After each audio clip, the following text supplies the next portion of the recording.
So first one is, what is Nexus and why do I care? Jeff, do you want to hit tax nexus? Because there's different types of nexus. There's physical presence for lawsuits, and there's tax nexus for taxation. I'm going to have Jeff hit the tax, and then I'll touch base on the physical nexus. So when we're talking about tax nexus, what we're primarily talking about is a state's right to tax you on your income. For example, you may live in Nevada, have a rental property in California. California has a right to tax any income on that property because you're doing business within California. Now, there are different rules. There have been numerous cases on Nexus. Most recently, our Supreme Court reversed a physical presence test that Amazon and everybody that was an online retailer used to avoid state sales tax, and that was just changed. Yeah, so on that one in particular, the Supreme Court, as Toby said, gave the states the right to tax online sales in their states. The thing is, the states now have to write tax laws to accomplish this. Most of the states don't have anything that accomplishes this. And a lot of times, ignorance is bliss. People would avoid sales tax. Like, for example, when I lived in Washington, people would go over to Oregon and avoid the sales tax, and they ignored Washington's use tax. A lot of states have this. You don't pay sales tax and you go someplace where there is no sales tax, you still owe sales tax on it, but they call it use tax because you brought the physical item into your state and you never paid sales tax on it. So then they would say, aha. And the really interesting thing, somebody says that they're muted. Hey guys, somebody says they're muted. Let me know if everybody can hear. People are saying, I had people say loud and clear. Yeah, everybody hears you. So if somebody's having issues, I'm just going to respond to them that it's going in. I would say dial in. Everybody else here. So I'll just say sound is coming through. Sound is clear. So I'm just going to send that to all. So if somebody sees that, hopefully they try some other way. Anyway, that there was some actually really interesting cases that were popping up from the Nexus. One of the ones that came out of Washington was Northwest Energetic Services 2. And that was a case in California where they tried to tax an organization that was registered to do business there that didn't actually do any business in California, but they wanted to tax its worldwide revenue. And the Franchise Tax Board, or the Board of Equalization, lost that one, and they had a few others. But what you'll find is that this is a continuously active and generating area of tax law, and we tend to fall into the category of ask for forgiveness, not for permission all the time, because if you ask a state whether you should be paying tax, they will gladly say yes, even if it's not a legitimate tax. They'll tell you that you have to pay it even though it's made to be unconstitutional, unlawful. You fill in the blank. Even if you don't owe it, they'll oftentimes just answer yes, of course you should. They can't actually be giving you any tax advice anyway, so it's the wrong party to be asking. I'm sure, Jeff, you get to deal with that. And a state like California, it used to be an old joke for the CPAs that you could be flying over the state of California and making a business phone call, and California would want to say you have Nexus and we can now tax you. Yeah. They're also a state that's very difficult to leave if you're a resident.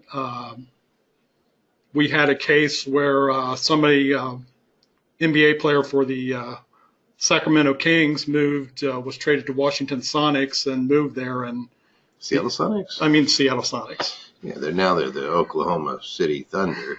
I was there when they moved. Horrible.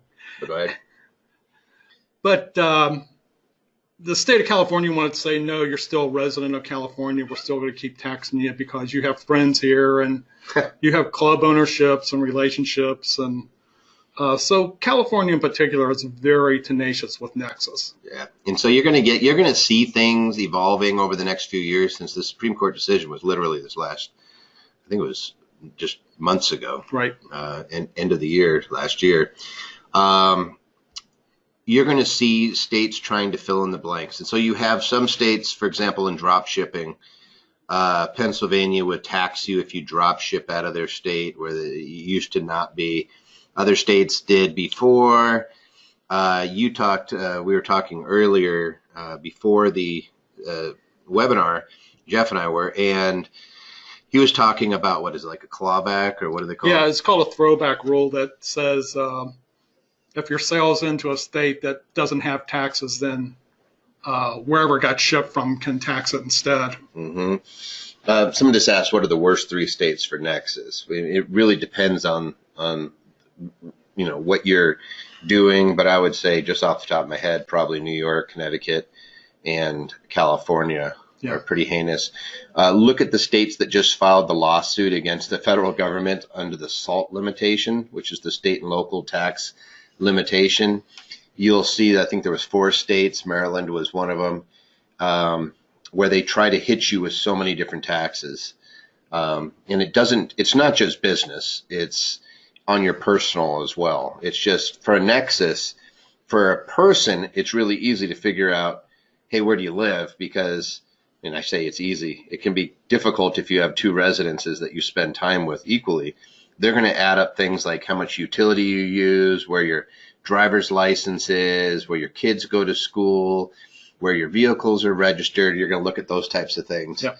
And there's the Hyatt v. Commissioner case, or what was it? Hyatt versus Board of Equalization, I think is actually what it was, where a gentleman moved to Nevada, and the California Franchise Tax Board sent agents to Nevada to climb through his garbage and break into his apartment to prove that he was actually residing more in California than he was in Nevada, because his tax bill would have been so great. And when they got caught, they said they're immune.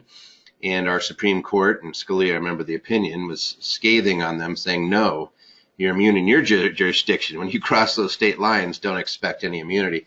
And they just harassed that poor guy, climbing around his house. So let's just narrow it down, though. So you asked a question, what is Nexus? There's 2 sides. There's tax Nexus, and then there's physical Nexus. In the physical Nexus, again, where you reside, it's pretty easy. If you live there, then you have a physical Nexus in that state. It's where you have a house. And a business is no different. In a business, you have to decide where it's going to have its main presence.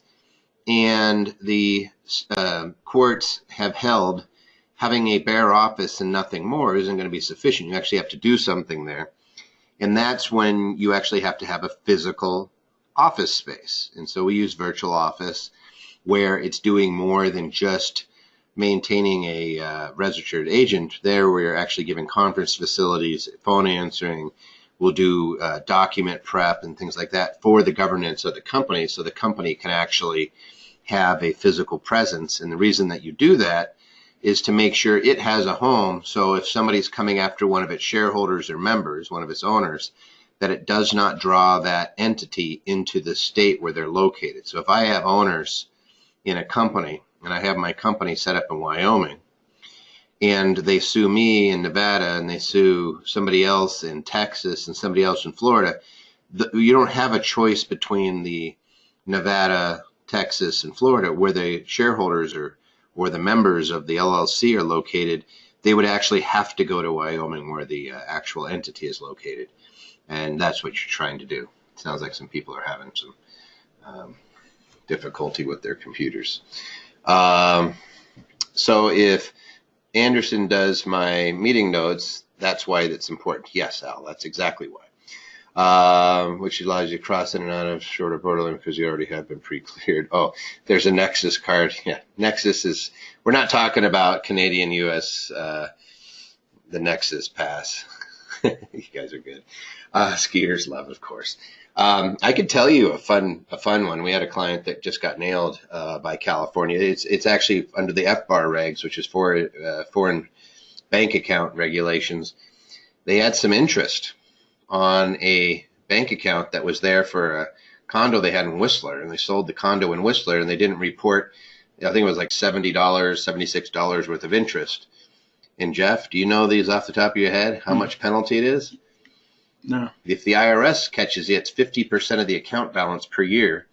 But if you go under amnesty, which they had an account take them into amnesty, it was a $38,000 fine, which they paid for that $76. So Canada is still offshore. Anyway, so what is Nexus and why do I care? It gets a little convoluted, but the reason you care is you don't want to draw your company into your state. You want to make it very difficult for somebody to get a hold of your assets if they're coming after you. From a tax standpoint, it matters because we want to keep our business activities to the extent possible in the lowest taxing jurisdiction as humanly possible.